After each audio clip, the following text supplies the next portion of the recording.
2019 में जब आर्टिकल 370 को हटाया गया और उसके बाद यहाँ पे जिस तरह से कंट्रोल किया गया सिचुएशन को, हुकूमत का यह दावा था कि यहाँ पे कंप्लीट नॉर्मलसी आ गई है और हुकूमत के अल्फाज में मैं कहूँगा कि दहशतगर्दी की कमर टूट गई है।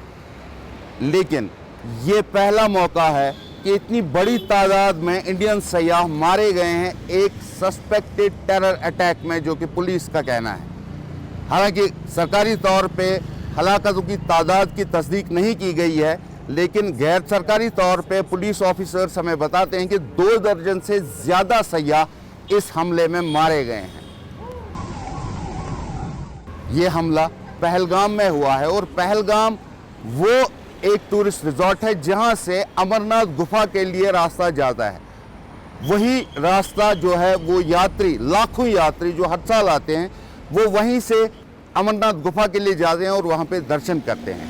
और इस साल अब ये हमला जो है, इसकी आप सिग्निफिकेंस और इसकी इंटेंसिटी इस बात से साबित होती है कि प्राइम मिनिस्टर की इंस्ट्रक्शन पे होम मिनिस्टर अब जम्मू कश्मीर में वारिद हो गए हैं, जो सिक्योरिटी सिचुएशन का जायजा ले रहे हैं। पिछले चंद वर्ष से हुकूमत बार बार ये दावा कर रही है कि बड़ी तादाद में यहाँ पे टूरिस्ट आ रहे हैं।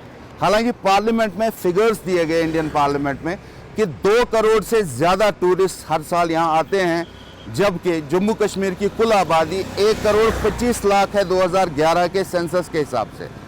लेकिन इस हमले के बाद अब ये कंसर्न है और ये तशवीश है लोगों में कि अब टूरिज़्म का मुस्तकबिल क्या होगा।